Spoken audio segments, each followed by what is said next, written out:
Vamos abrir as nossas Bíblias no livro de Mateus, capítulo 8.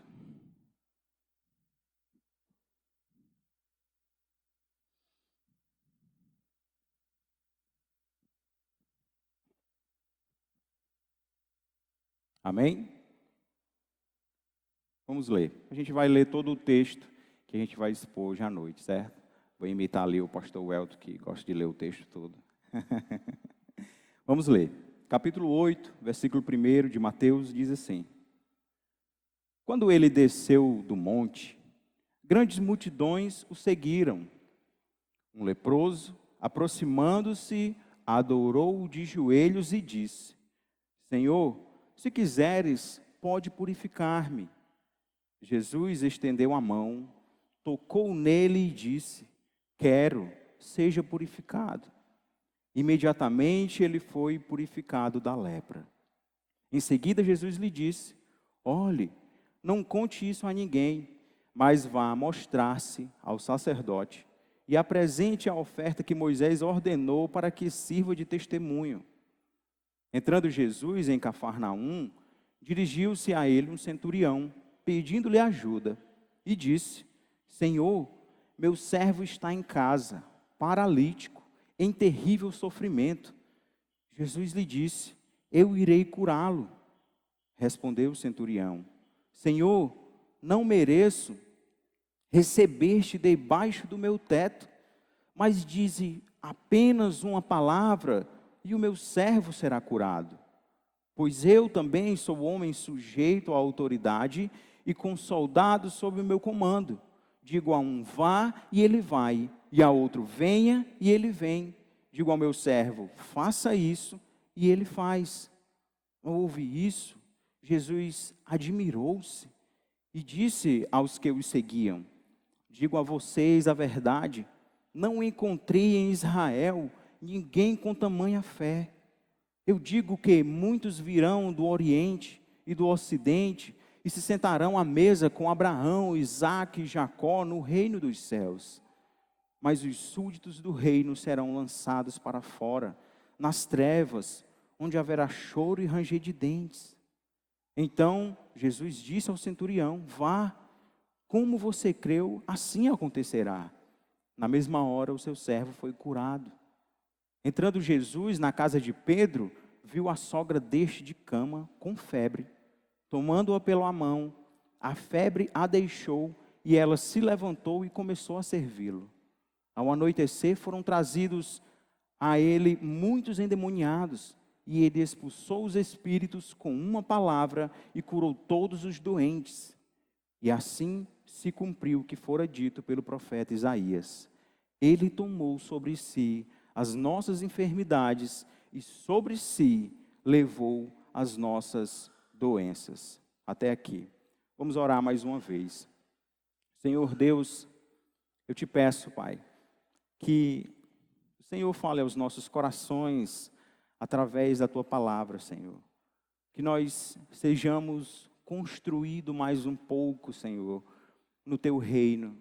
Que sejamos edificados, Pai, pela Tua palavra. E que, ao entender a verdade da Tua palavra, Senhor, a verdade de que precisamos ter fé em Ti, Senhor, que o Senhor cuida dos Seus filhos, nós avancemos e proclamemos a verdade, Senhor, do Teu reino. Eu te peço, Senhor, fala à Tua igreja, Senhor, porque se depender de mim, nada sairá, Senhor, que construa, mas de Ti, Senhor, vem toda boa obra. Então eu te peço, Senhor, e te agradeço. Amém, Senhor. Amém.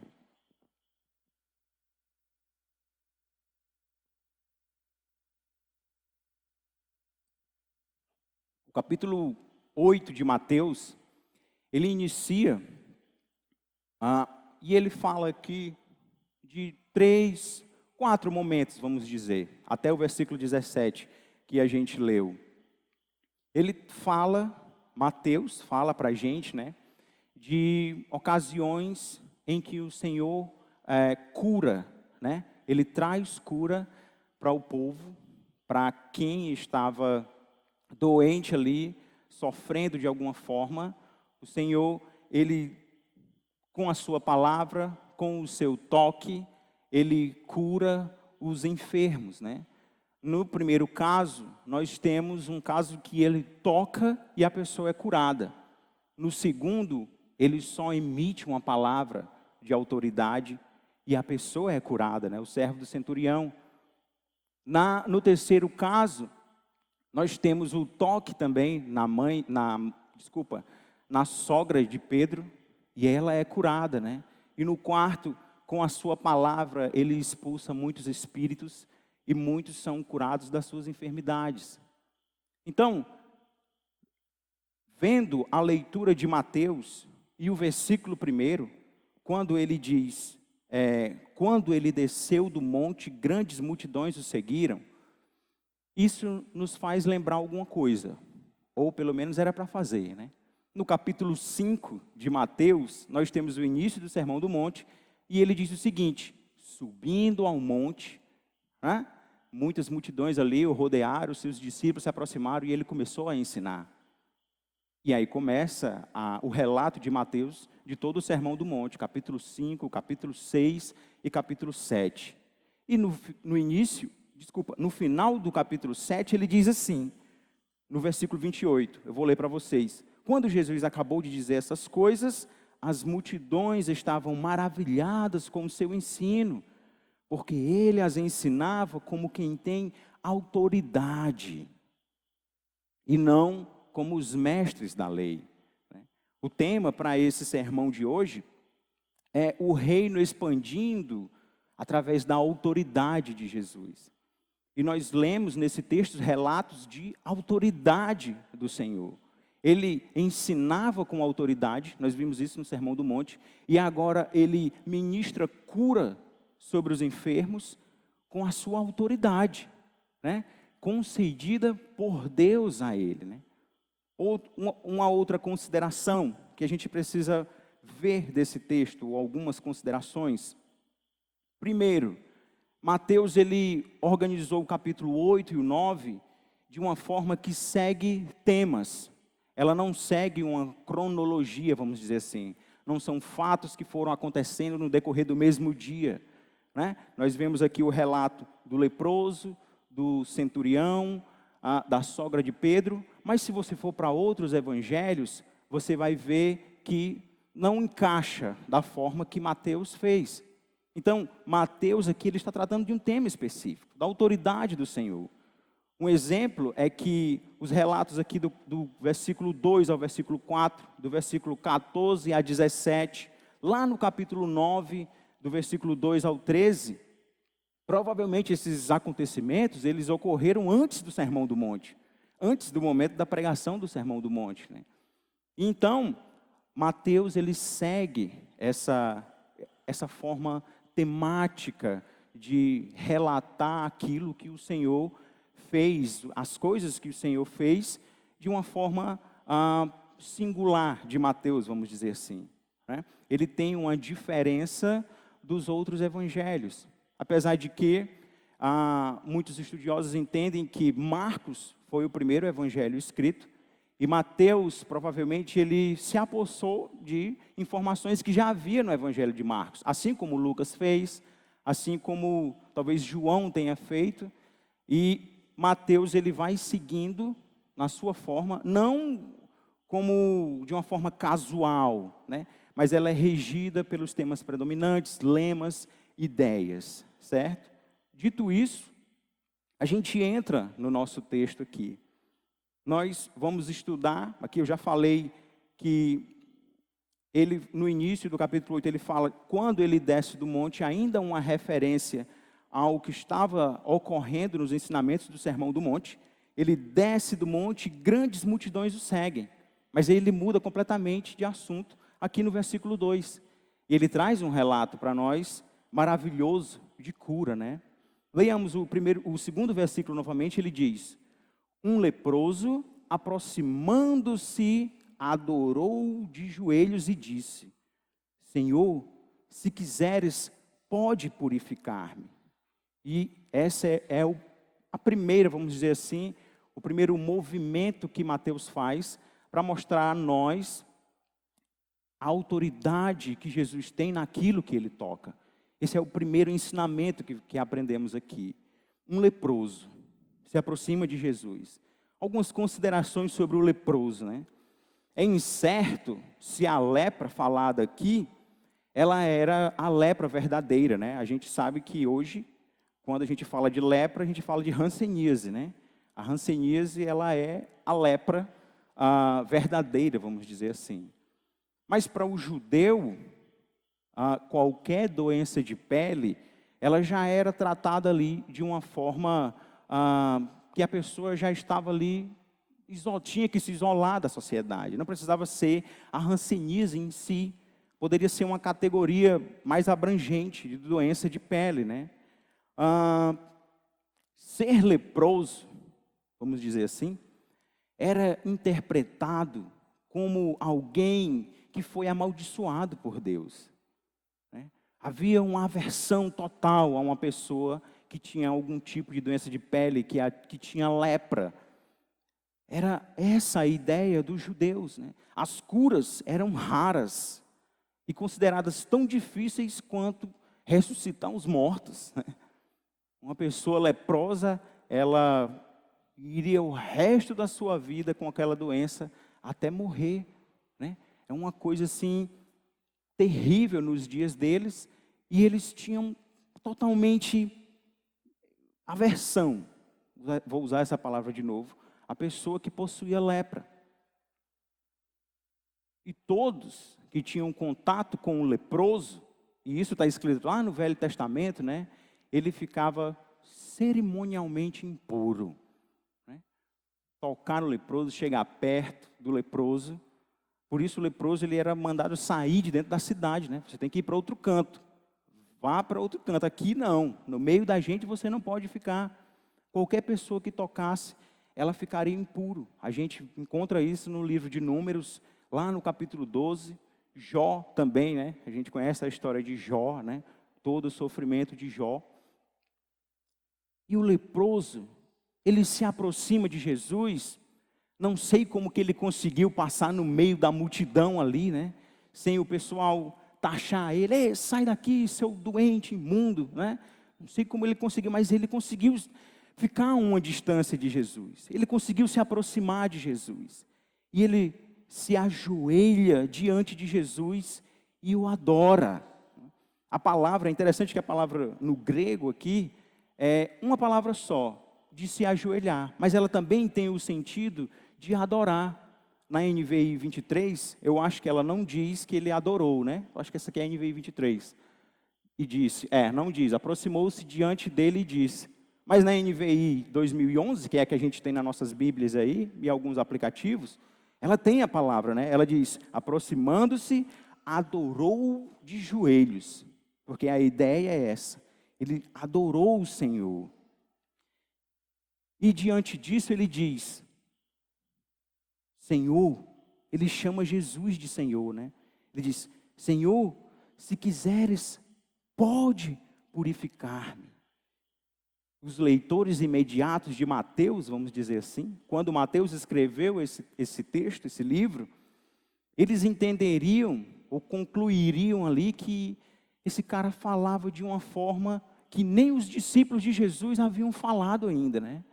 Ele chamou Jesus de Senhor, o termo grego para a tradução de Yahvé, né? O Kurios, lá ele diz, Senhor. Olha o conhecimento desse homem, né? Esse homem sabia com quem ele estava falando.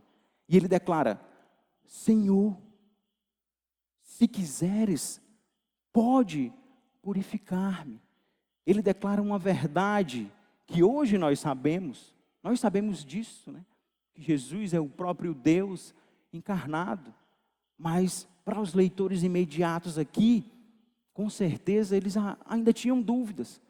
Talvez até quando Mateus escreveu, no ano 70 e alguma coisa depois de Cristo, ainda havia alguma certa dúvida sobre isso, sobre a divindade de Deus, vamos dizer assim. E ele declara a sua fé. Ele diz, Senhor, se quiseres, pode purificar-me. Uma fé incomparável, vamos dizer assim, né? Uma fé totalmente sólida. Ele olha para Jesus e ele sabe que se Jesus quiser, ele pode purificar ele da lepra que faz ele sofrer, não sei por quanto tempo. Mas ele sabe disso. Ele tem fé, talvez uma fé estimulada também por conta das curas que Jesus já havia feito. Porque no capítulo 4 de Mateus, Mateus fala isso também, antes de começar o Sermão do Monte, né? Ele diz que Jesus ele saiu pelo distrito lá, curando todas as pessoas, expulsando os demônios. Lá nos versículos 24, por aí do capítulo 4, ele fala essa verdade. Ele não tinha dúvida do poder de cura de Jesus. Talvez ele tivesse medo só de ser ignorado, né? Porque essa era a realidade do leproso, né? Totalmente ignorado, totalmente jogado de lado. Mas ele tinha a certeza que Jesus podia curar. Talvez só tinha esse medo de ser ignorado. E no versículo 3, Jesus responde a ele, né? O versículo 3 diz assim: Jesus estendeu a mão e tocou nele. Olha que interessante, né? Talvez alguém, sei lá, algum estudioso já disse que Jesus estendeu a mão assim, com uma espécie de autoridade, né? Quando a gente diz, estenda suas mãos aqui para a gente orar. Não, Jesus não fez isso. Jesus ele estendeu a mão para tocar no leproso. Talvez porque ele estava à distância, para chamar mais para perto, né? Tocou no leproso e disse: quero, seja purificado, né? Quando, eu já falei aqui, quando alguém toca num leproso, a pessoa se torna cerimonialmente impura. Qualquer pessoa que tocasse num leproso ficaria dessa forma. Mas, ao toque de Jesus, nada permanece impuro.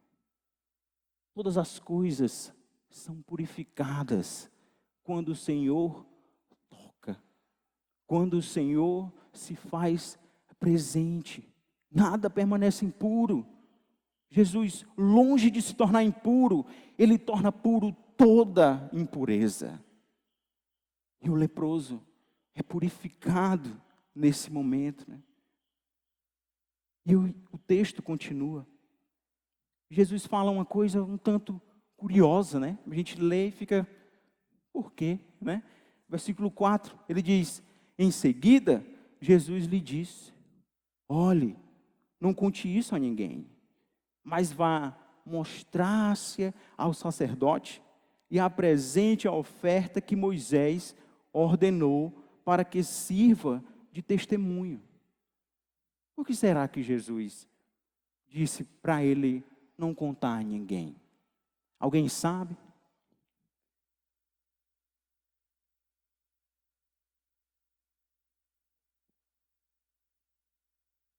No livro de Mateus, nós não temos tantos relatos de Jesus ordenando isso para as pessoas que eram curadas, né? Para não falar nada, mas em Marcos a gente tem isso com mais abundância, né? Alguns estudiosos até chamam de segredo messiânico, né? Quando Jesus curava ali, ele queria de alguma forma manter isso em secreto, mas eu não acredito que a ideia seja essa, né? A ideia do segredo messiânico, né? Mateus nos mostra que essas ordens para manter silêncio sobre as curas têm outras funções. Mostrar, talvez, ou eu creio, que Jesus, ele não está se apresentando como um mero operador de milagres e maravilhas, certo? E que as pessoas falando sobre os milagres que Jesus faz, sobre as curas que ele traz, ele pode ser pressionado pela multidão de alguma forma ao Messiado. Mas ele não era o Messias, como assim pressionado ao Messiado?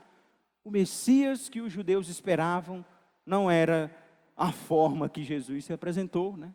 Eles esperavam um Messias político, né? Um Messias materialista, vamos dizer assim. O Messias que destronaria Roma do poder de Israel e restauraria ali o reino de Israel como, esqueci a palavra que eu ia usar, como independente, vamos dizer assim, né? Como completo. Eles esperavam isso. Mas Jesus, ele pede para que o homem não fale essas coisas, para que ele consiga ali seguir o seu ministério sem esses problemas. O homem obedeceu? Não, ele falou. E foi isso que aconteceu, né? As pessoas estavam ali o tempo todo, e enquanto ele falava, ele atrapalhava a missão de Jesus, né? Que era pregar sobre um reino que não é material, mas um reino onde as pessoas precisam nascer de novo. Ele falou isso para Nicodemos, né? Nicodemos perguntou ao Senhor: Senhor, como farei para herdar a vida eterna, para entrar no reino? E Jesus responde para ele: olha, você precisa nascer de novo. E isso trouxe uma loucura na cabeça de Nicodemos, né? Porque não se pode entrar na barriga da mãe e nascer de novo, enfim. Mas Jesus estava falando de um reino que ele inicia no coração dos homens. Essa era a missão de Jesus. E quando as pessoas que eram curadas, elas falavam para os outros, saíam espalhando essa notícia boa, vamos dizer assim, né? De alguma forma ali atrapalhava a missão de Jesus. E Jesus ali, na continuação do versículo, ele diz: vá mostrar-se ao sacerdote e apresente a oferta que Moisés ordenou para que sirva de testemunho. É interessante Jesus falar isso, né?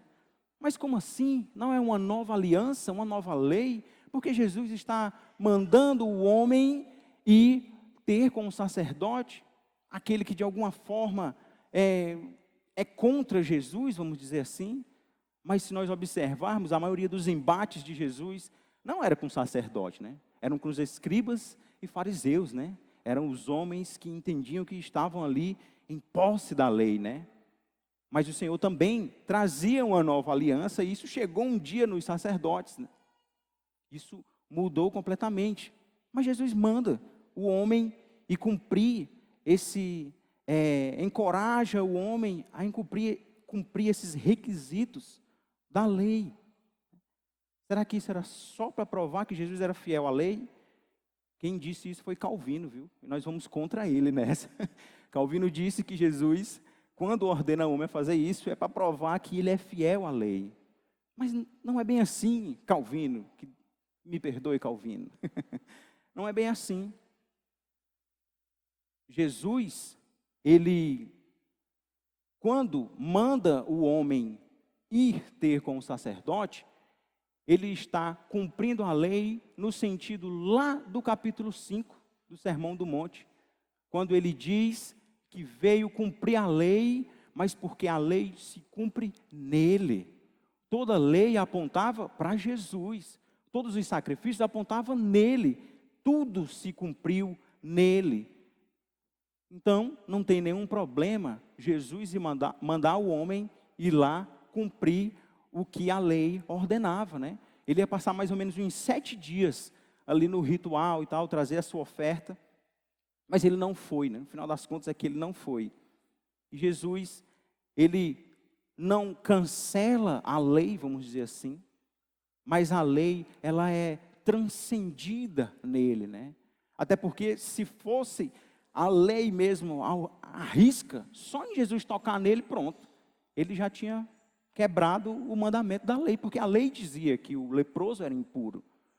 Mas a lei, ela aponta para Jesus e Jesus transcende essa lei. Ele está acima de todas essas coisas, né? E para que sirva de testemunho, ele fala aqui que no reino messiânico, no reino de Jesus, no reino em que ele está estabelecendo, não haveria lepra. Esse era o testemunho que Jesus quer trazer para o próprio sacerdote quando recebesse o homem ali. Um reino que parte do coração, né? E qual o próximo movimento do texto, né? Mateus ele vai se movendo aqui na história de Jesus e ele traz um outro movimento. Ele nos movimenta agora para Cafarnaum, no versículo 5, né? Na época de Jesus, Cafarnaum era uma importante cidade forte, vamos dizer assim. Havia centuriões, havia guarda romana, era uma cidade comandada por Herodes ali.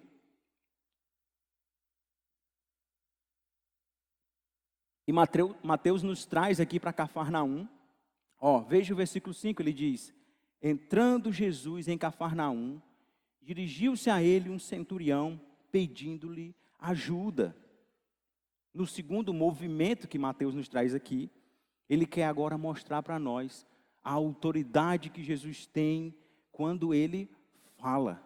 A sua palavra tem autoridade, né? Esse é o segundo ensinamento desse texto para nós. E o texto diz que um centurião se aproximou dele, né?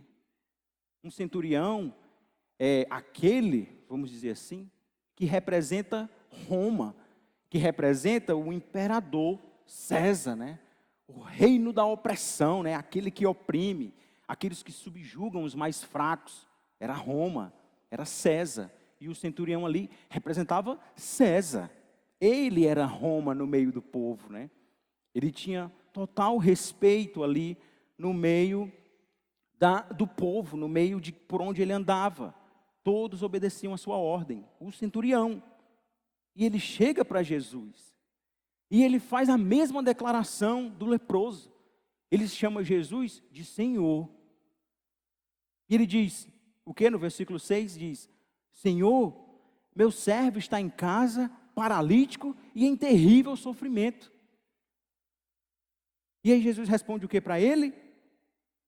Versículo 7, eu irei curá-lo. Alguns estudiosos até entendem que talvez, no grego, a palavra ego, que é o eu, né? Ele é um ego enfático, e talvez Jesus esteja fazendo uma pergunta para o centurião também. Assim como ele fez para a mulher cananeia, né? Senhor, meu filho está doente em casa. Jesus diz, não é digno, né? Eu vou tirar o pão da mesa dos filhos para dar para os cachorrinhos, né? Jesus lança uma pergunta ali, para que a fé seja provada ali naquele momento, né? Talvez Jesus estava dizendo, o grego não tem ponto de interrogação, né? Então ele poderia estar perguntando, né? Eu devo ir curá-lo? Mas o homem, ele está totalmente com a sua fé ativa, vamos dizer assim, né? Uma fé que ela faz o próprio Senhor se admirar, né? Aí você diz, me admira que o Senhor se admira. Ele era Deus, né? Como é que pode isso? O Senhor se admira, né? Mas no versículo 7 Jesus disse, eu irei curá-lo. E o centurião responde, Senhor, não mereço receber-te debaixo do meu teto. Mas dizem, apenas uma palavra, e o meu servo será curado. Diz, somente uma palavra.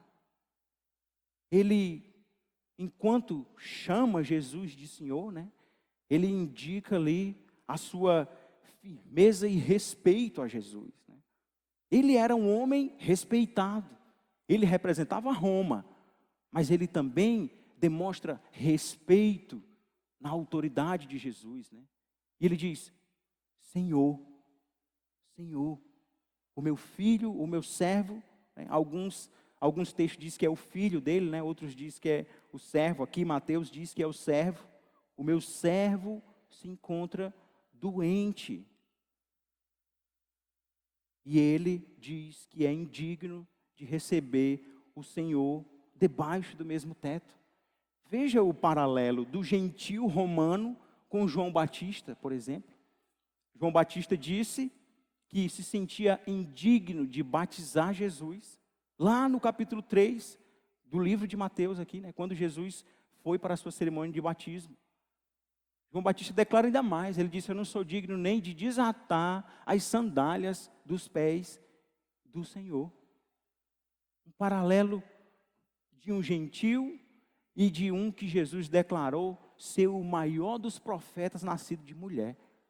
Aquele que veio para trazer como a notícia, como arauto do reino, né? Para anunciar aquele que viria. Veja como a declaração de um homem gentil, totalmente fora da casa dos judeus, vamos dizer assim, ela é enfática e ela é totalmente reconhecedora da autoridade de Jesus. E quando ele diz, eu não sou digno de te receber debaixo do meu teto, isso revela o senso de indignidade do homem, né? Eu não mereço, na NVI traduz dessa forma, né? Eu não mereço receber essa pessoa de autoridade debaixo do meu teto, na minha casa. E ele continua e demonstra uma fé por Cristo que Jesus, por onde tinha andado, ele não tinha se deparado ainda, né? E continua o versículo 9, ele diz, pois eu também sou homem sujeito a autoridades, e com soldados sobre o meu comando, digo a um vai, e ele vai, a outro venha, e ele vem, digo ao meu servo, faça isso, e ele faz. Jesus fica admirado com a fé desse homem, né? Versículo 10 diz, ao ouvir isso, Jesus admirou-se e disse aos que o seguiam, digo a vocês em verdade. Ele traz uma ênfase no que ele está dizendo, né? Algumas traduções dizem, em verdade vos digo. Quando tem duas repetições, é porque ele está dando uma ênfase ali, né? É o negrito dos nossos textos, né? Bota lá o negrito, o destaque. Jesus diz, digo a vocês a verdade. Não encontrei em Israel ninguém com tamanha fé. Mas como assim? Jesus está admirado com uma coisa que o homem faz? Jesus que sabe de todas as coisas. Como assim Jesus está admirado, né? Embora a admiração não seja apropriada para Deus, vendo que ela deve surgir de novos e inesperados acontecimentos, né? Ela todavia podia ocorrer em Cristo, visto que Ele assumira nossas emoções junto com a nossa carne, né? Essa é uma frase de Calvino, olha, Calvino voltou aqui para o texto e voltou positivo, né? Jesus, ele era um homem, 100% homem, 100% Deus, né? Nós já estudamos isso no culto de quarta-feira, né?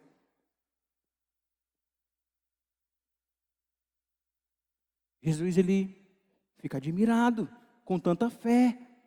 Jesus elogia a fé do homem, né? A grandiosidade da fé do centurião, ela não repousava no mero fato de que acreditava que Jesus poderia curar à distância, remotamente, né? Mas no grau que ele penetrou no segredo da autoridade de Jesus. Veja, um homem gentil, um homem de fora da casa de Israel, ele penetrou no conhecimento da autoridade de Jesus de uma forma que ninguém havia falado ainda. De uma forma que ninguém havia expressado uma fé dessa forma. E esse homem trouxe essa declaração. Essa fé do centurião era ainda mais surpreendente pelo fato de que o centurião era um romano, era um gentio, um homem de fora. E ele não tinha acesso à herança da revelação de Deus nas Escrituras, né? Com certeza ele não tinha o que nós chamamos de Velho Testamento para se apropriar daquela leitura sobre Isaías falando sobre o Messias, sobre as verdades que todos os outros profetas falaram sobre o Messias. Ele não tinha isso. Mas a fé daquele homem, o coração daquele homem já havia sido transformado de uma forma que ele entendia, apesar do pouco conhecimento, a autoridade de Jesus. Parecia que ele já conhecia. E ele penetrou mais profundamente na autoridade da pessoa de Jesus do que qualquer judeu da sua época. E no versículo 11, Jesus declara, eu digo que muitos virão do Oriente e do Ocidente e se sentarão à mesa com Abraão, Isaque e Jacó no reino dos céus. O quadro aqui, né, é do banquete messiânico, né, que a gente encontra lá em Isaías, né, falando sobre o grande banquete, que no texto de Isaías fala que o povo de Israel ia estar lá e os gentios também estariam lá. Jesus traz esse conhecimento, esse texto lá, dizendo que muitos viriam do Oriente e do Ocidente, né? Muitos virão dos 4 pontos da bússola, né? E se juntarão aos patriarcas no banquete. Esses muitos só podem ser nós, né? Os gentios, aqueles a quem o evangelho alcançou. Jesus declara isso. E no versículo 12 ele diz: mas os súditos do reino serão lançados para fora, nas trevas, onde haverá choro e ranger de dentes. Os filhos serão lançados fora, os súditos do reino. Eles são deixados de fora do futuro banquete messiânico. Por que isso? Porque não criam, né? Porque não entendiam a verdade do reino do Senhor, rejeitavam totalmente a verdade do reino do Senhor, então ficariam de fora. E não só isso, eles não ficariam só de fora do banquete, mas eles seriam lançados, são destinados às trevas, onde há lágrimas e ranger de dentes. É interessante que quando eles fazem essa referência às trevas ou ao inferno, eles se referem bastante ao Guiena, né? A gente já vê algumas traduções da palavra Guiena, que era um lixão, onde eram jogadas todas as coisas e eram queimadas lá, né? Isso veio desde um rei antigo, que havia esse local onde se jogava lá tudo que não prestava, né? Que fosse ser descartado, né? O lixão, vamos dizer assim. E Jesus, ele, em todo o seu evangelho, alguns profetas também, quando se referiam ao inferno, eles falavam desse Guiena, né? Fazia a referência, onde nada sobrevive, onde o verme corrói o tempo todo, né? Onde o fogo nunca se apaga, o Guiena, o lixão ou o inferno, né? A comparação é para que se entenda a intensidade do local que é estar fora do reino, né? É estar no local terrível de sofrimento, né? O choro sugere sofrimento e o ranger de dentes, desespero, né? Quando a pessoa range os dentes aqui um no outro, é porque as coisas não vão bem, né? É porque as coisas estão terríveis, né? Ao seu redor há um desespero. E no versículo 13, Jesus continua e diz: então Jesus disse ao centurião: vá, como você creu, assim acontecerá. Na mesma hora, o seu servo, foi curado. Jesus, ele não toca aqui, né? Jesus, ele só declara. A sua fé, ela é suficiente, né? O seu conhecimento do reino, ela é suficiente. Vá, o seu servo já está curado, né? Não era necessário que Jesus estivesse presente ali para que o servo fosse curado, tocar nele de alguma forma. A fé também, ela é exercida dessa forma, o milagre também acontece dessa forma. E agora, para onde Mateus nos leva? Ele traz a gente para mais um registro aqui, do versículo 14 ao 17, da autoridade do Senhor, né? No terceiro ensinamento desse nosso texto, Mateus fala para a gente aqui de uma autoridade instantânea, vamos dizer assim, de Jesus, né?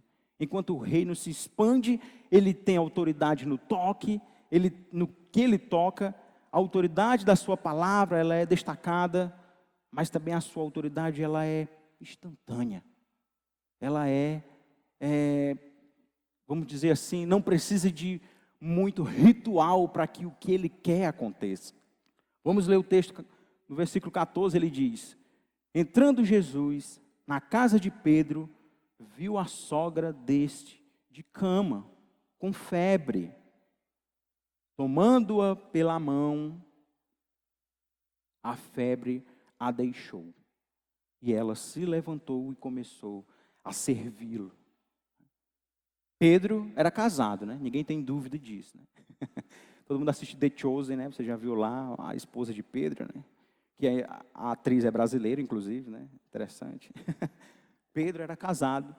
Pedro, ele morava em Betsaida, né? Se a gente for lá para o livro de João, a gente vai ver essa informação lá no capítulo 1, no versículo 44. E Pedro se mudou com André e sua esposa para Cafarnaum, provavelmente para ficar perto de Jesus, né? Quando Jesus chamou para segui-lo, né? Alguns estudiosos falam que provavelmente a sogra de Pedro aqui, né, talvez estivesse com malária, né? Talvez era uma doença da época que se espalhou pelo povo, né? Porque o texto diz que ela estava com febre. Mas febre não é doença, né? Febre é um sintoma, né? Você está com alguma inflamação no corpo, você fica com febre, né? É uma resposta do corpo a algum tipo de anomalia no seu corpo, né? O fato é que ela estava com febre, né? E essa febre, ela foi retirada apenas com um toque de Jesus. Ela não pediu, não sei se Pedro pediu, né? Mas Jesus chegou e viu ela com febre. Ele somente tocou nela. E ela levantou e a febre tinha sumido. Uma autoridade instantânea. Não precisava de muito malabarismo, né? Não precisava orar alto, gritando, ou orar baixo demais, né? Ou orar pouco, ou orar muito. A autoridade de Jesus era instantânea. Ele tocou e ela foi curada.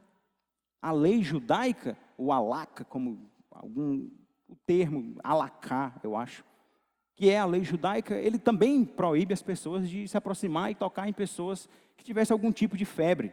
Eles proibiam isso, né? Isso não está na Bíblia, mas faz parte lá do código de leis deles lá, em relação a doenças. Porque também era a mesma coisa, igual o versículo 3 que a gente leu. Ao tocar, a pessoa ficaria cerimonialmente impura. E mais uma vez, Jesus toca e a pessoa é purificada, né? Nada fica do mesmo jeito quando Jesus toca, quando Jesus fala. E o texto diz que ela começou a servi-lo. Mateus, ele não menciona o serviço que ela estava fazendo ali, né? Ele não informa a gente. Mas o fato é que ela começou a cuidar deles de alguma forma, né? Talvez trazendo uma água para lavar os pés, era um costume, né? Lavar os pés quando chegava nas casas. Enfim, uma comida, alguma coisa, não sei. O que eu sei é que ela começou a servi-lo, né? Também não é a ideia de que quando Jesus chega para uma pessoa, a pessoa já se torna o seu servo, vamos dizer assim. Não. Apesar de que isso, nós nos tornamos servos do Senhor, né? Mas o texto não quer dizer isso, né? O texto enfatiza aqui a cura dela. E o milagre foi tão instantâneo e completo que ela já se levantou e não sentiu mais nada. Ela começou a servir ao Senhor, a servir a quem andava com eles, né? O milagre foi eficaz, foi instantâneo, né? E o texto continua e diz que ao cair da tarde, ou ao anoitecer, no versículo 16 aqui, né? Foram trazidos a ele muitos endemoniados. E ele expulsou os espíritos com uma palavra e curou todos os doentes. Mais uma vez, a palavra do Senhor sendo colocada aqui na nossa cara, assim, para dizer que Ele tem essa autoridade na palavra, né? Mateus traz mais uma vez essa temática da cura, da autoridade do Senhor através da sua palavra, né? No relato de Marcos, ele nos diz, e Lucas também, que esse dia era um dia de sábado, né? E aí, ao entardecer, porque o Shabat, dizemos assim, né? O dia do descanso acaba quando o dia encerra, né? O dia claro. Encerrou no sábado, pronto, já acabou o descanso, né? Talvez por isso que eles começaram a trazer os doentes e os demoniados, né? Ou não, né? Mateus, ele não faz questão de dizer isso para a gente, mas ele faz questão de dizer para nós aqui que o dia do Senhor era cheio, né? Havia muitas coisas sendo feitas, né? O Senhor estava trabalhando o tempo todo, né? É um ritmo acelerado, frenético do ministério de Jesus. Eu entendo que Mateus, ele está falando dessa forma. E Jesus, ele expulsa os espíritos. Muitos deles, agentes de doenças. E Mateus, ele encerra o versículo 17 aqui, trazendo uma citação de Isaías. Ele diz o quê?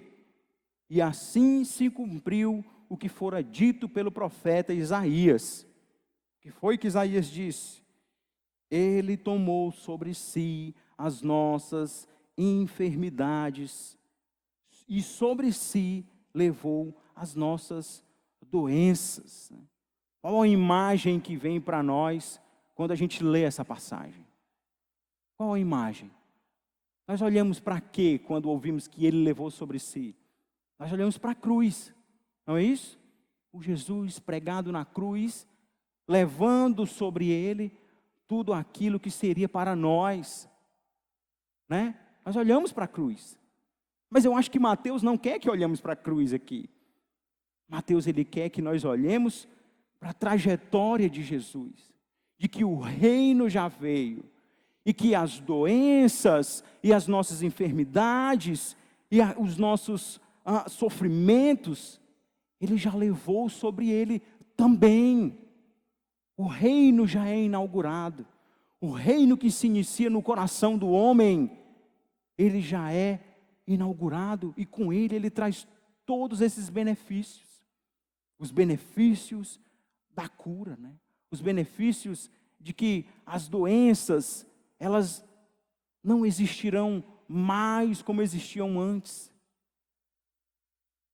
mas que precisa também, de acordo com o texto que lemos até aqui, da nossa parte ser feita, né? Nós vemos o que aconteceu nos 2 primeiros relatos.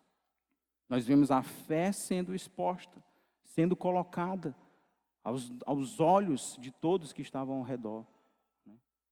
Mas o reino inaugurado, ele já traz essa verdade para nós, já traz esses benefícios. E o Senhor, ele nos mostra que através da nossa fé, como nós observamos em todos os momentos aqui do texto, a fé, ela triunfa sempre. E Cristo, ele se agrada da nossa posição, do nosso entendimento sobre quem é Ele. E podemos desfrutar dessa verdade, das curas.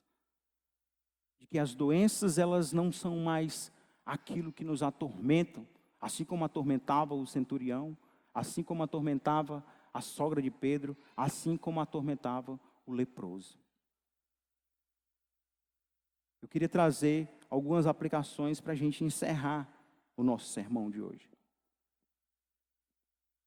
E a primeira aplicação que eu queria trazer para nós é a seguinte: uma adoração verdadeira, ela provém de uma fé que conhece o objeto da sua adoração e um coração cheio de certeza de quem Deus é.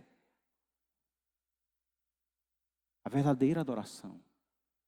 Nós iniciamos o texto e vimos que o leproso, ele se aproximou do Senhor e ele o adorou de joelhos. E ele tinha certeza de quem Jesus era. Ali era uma adoração verdadeira. A adoração verdadeira, ela provém de um coração que conhece a Deus. Ela conhece o objeto da sua adoração. Ela sabe a quem está adorando. E que a sua fé não é uma fé vã. É uma fé consistente. É uma fé em algo que existe verdadeiramente, mesmo que não enxerguemos com os nossos olhos. Então, Nós dizemos assim: vamos ao culto, no domingo à noite, vamos adorar o Senhor, né? Com os louvores, com as nossas ofertas. Mas será que nós estamos adorando o Senhor de verdade? Porque uma adoração genuína, ela provém de quem conhece a Deus. Nós conhecemos aquele a quem dizemos que adoramos? Qual é a certeza no nosso coração de que o Senhor, Ele está cuidando de todas as coisas? De que o seu reino já é inaugurado? De que Ele começa no meu coração? Eu sei dessas coisas? Se eu não sei, eu deveria começar a duvidar se a minha adoração ela é verdadeira. Se eu realmente conheço ao Senhor. Talvez por isso, ou isso explica o porquê da maioria das vezes nós somos tomados pela a incredulidade nas adversidades. No primeiro problema, na primeira situação difícil, a incredulidade já toma conta do nosso coração, nós esquecemos que Deus existe, nós nos desesperamos.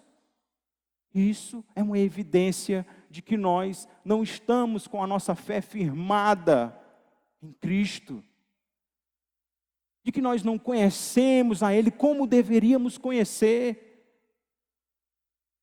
Nós desconfiamos dEle, do cuidado dEle. Que tristeza, se essa é a situação do nosso coração. Que tristeza é. A segunda aplicação é uma pergunta. Você sabia que Jesus, Ele ainda cura hoje? Você sabia disso? Toda quarta-feira nós estamos aqui. E nós oramos, e alguém até já disse que nós oramos somente pelos doentes, né? Sempre é pelos doentes, né? Sempre tem alguém doente, né? Às vezes é a mesma pessoa. Mas por que o Senhor não curou? Nós oramos quarta-feira passada. E por que o Senhor não curou? Por que quarta-feira nós vamos orar de novo pela mesma pessoa doente? Por que será? Será que é porque quando nós dizemos assim, piedosamente, lindamente, igual o leproso disse aqui, Senhor, se tu quiser. Será que quando nós dizemos isso, nós dizemos com desconfiança no nosso coração? Senhor, se o Senhor quiser curar, o Senhor cura. E o Senhor não cura. Porque o meu, se o Senhor quiser, é totalmente incrédulo.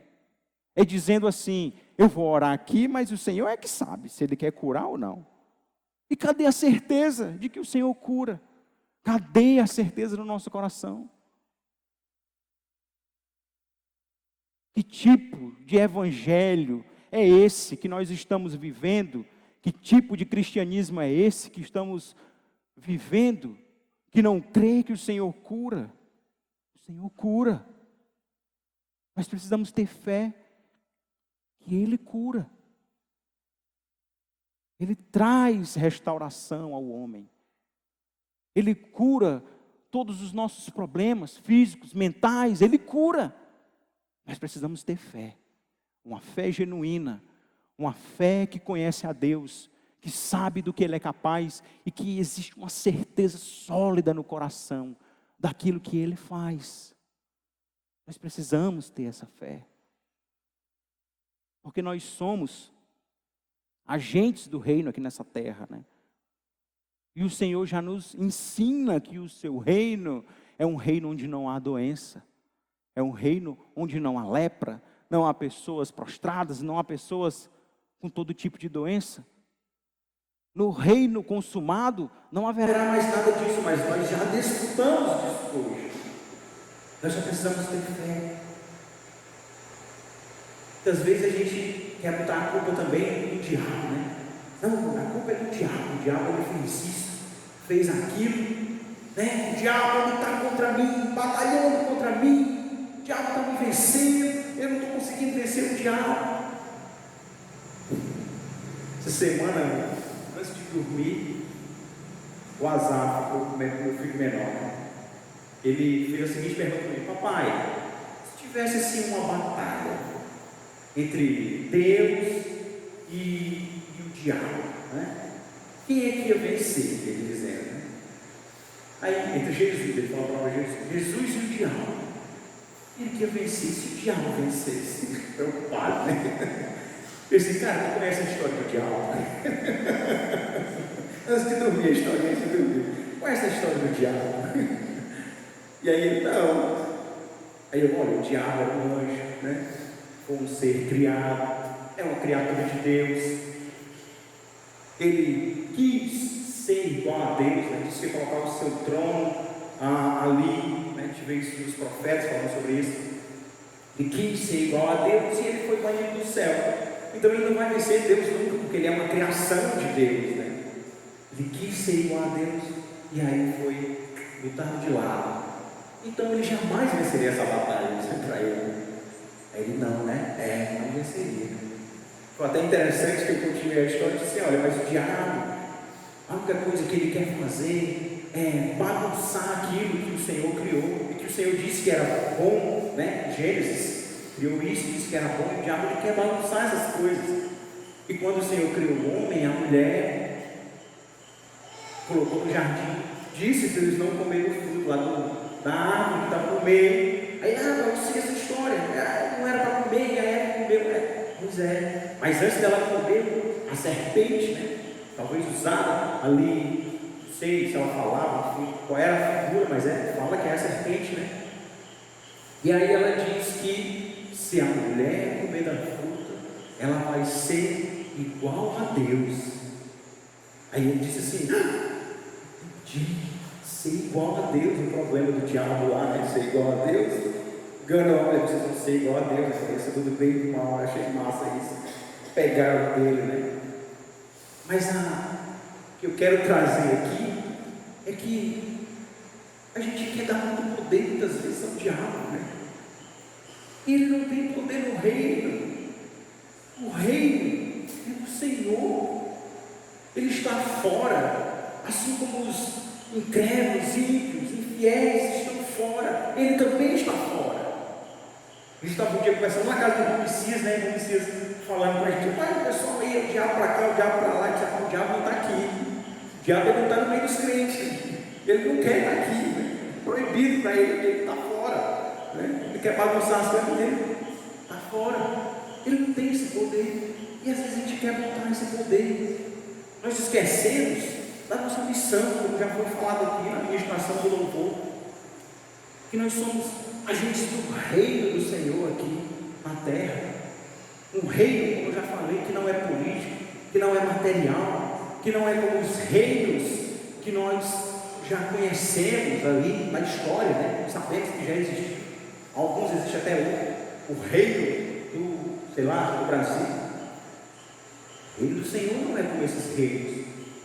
É um reino que parte do coração do homem, que transforma o homem de dentro para fora, e que as coisas ao redor, por onde esse agente passa, elas são transformadas também através da pregação do Evangelho. O reino é simbolizado pelo Evangelho. O Evangelho que nos resgatou cada um aqui que está aqui essa noite. Cada um foi resgatado e alcançado pela verdade do Evangelho. E a sua vida foi transformada, e você não é mais o mesmo. Então se agarre com a verdade de que você já vive nesse reino e faça ele expandir nessa cidade, nas pessoas que estão ao seu redor. Pregue o Evangelho, chame as pessoas, se preocupe com os que caminham para a perdição, ame os que sofrem, para que não sofram mais, para que vivam essa verdade. Vamos orar.